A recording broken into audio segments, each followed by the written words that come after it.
রণপে গ্রামবাসী 5 ওয়ার্ডের মেম্বার সাহেব, 3-4-5 ওয়ার্ডের মহিলা মেম্বার এবং আরও যে গণ্যমান্য ব্যক্তিদের আছে সবাইকে এবং গ্রামবাসী এবং আমাদের মানব কল্যাণ সংগঠনের পক্ষ থেকে যারা ঈদ উপহার নিতে এসেছেন সকলকে আসসালামু আলাইকুম।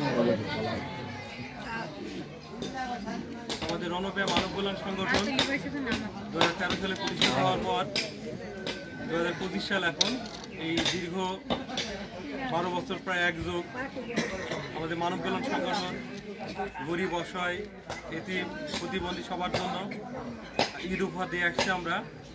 এছাড়াও রণপে মানব কল্যাণ সংগঠনের আরেকটি অংশ রণপে কোরআন শিক্ষা ফাউন্ডেশন, এই রণপে কোরআন শিক্ষা ফাউন্ডেশনের মাধ্যমে বিনা বেতনে কোরআন শিক্ষার আয়োজন ব্যবস্থা করা হয়েছে। এছাড়া আমাদের এখানে যারা কোরআন শরীফ পড়ে তাদের কোনো বেতন দেওয়া লাগে না এবং কোরআন শরীফ যারা ধরে তাদেরকে আমরা কোরআন শরীফ উপহার দিই। এছাড়া আমাদের একটা ঘোষণা ছিল আগের বছর যারা 50 বছরের উপরে তারা যদি কোরআন শরীফ ধরেন আমাদের সংগঠনের পক্ষ থেকে তাকে 1000 টাকা উপহার দেওয়া হবে সংগঠনের পক্ষ থেকে। তারপর আমরা দেখি লোকজন খুবই কম পড়তে যায়, তারপর আল্লাহর রহমতে অনেকেই পড়ছে। এ পর্যন্ত প্রায় 42 জন আমাদের সংগঠন থেকে কোরআন শরীফ ধরেছে আমাদের কোরআন শিক্ষা ফাউন্ডেশন থেকে। এই ফাউন্ডেশনে আমরা কোরআন শিক্ষা ফাউন্ডেশন প্রতিষ্ঠা করছি 21 সালে, কিন্তু আমাদের সংগঠন প্রতিষ্ঠা 13 সালে। এই 4 বছরে আমরা 42 জনকে কোরআন শরীফ দিতে পেরেছি।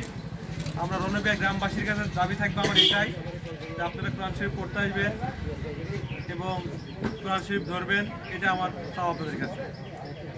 আর একটা বিষয় যে আমাদের গ্রামবাসীর কাছে অনুরোধ, আমরা গ্রামে বসবাস করি সবাই একসঙ্গে থাকি, কারোর সাথে মারামারি হানাহানি বা কোনো আক্রোশ এই জাতীয় থেকে বিরত থাকবো।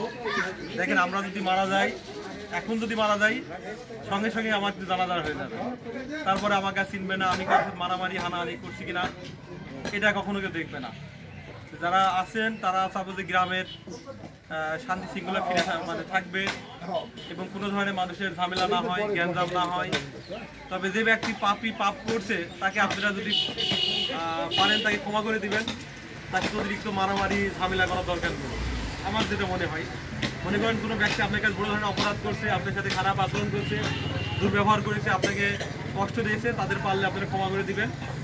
তাদেরকে হয়রানিমূলক বা তাদের সাথে জ্ঞানজাম মারামারি করার দরকার। এই বর্তমান এই সময় আমাদের চারিদিকে অবস্থা খুবই এখন ভালো একটা পরিস্থিতি চলছে। এখন দেখেন আগের বছরের তুলনায় আগের থেকে বাজার মূল্য দ্রব্য কিন্তু দামটা খুবই কম, কিন্তু এখন এই যে অনেকে মানুষ কিনে খেতে পারছে ভালো মতো। তা আমরা তো এটাই চাই আমাদের দেশের মানুষ ভালোভাবে থাকুক আর সুন্দরভাবে থাকুক, ইসলামের ভাবে থাকুক এবং ইসলামের আলো চারিদিকে ছড়িয়ে পড়ুক, এটাই আমরা চাই। আপনারা সবাই আল্লাহর পথে থাকবেন, আল্লাহর পথে কাজ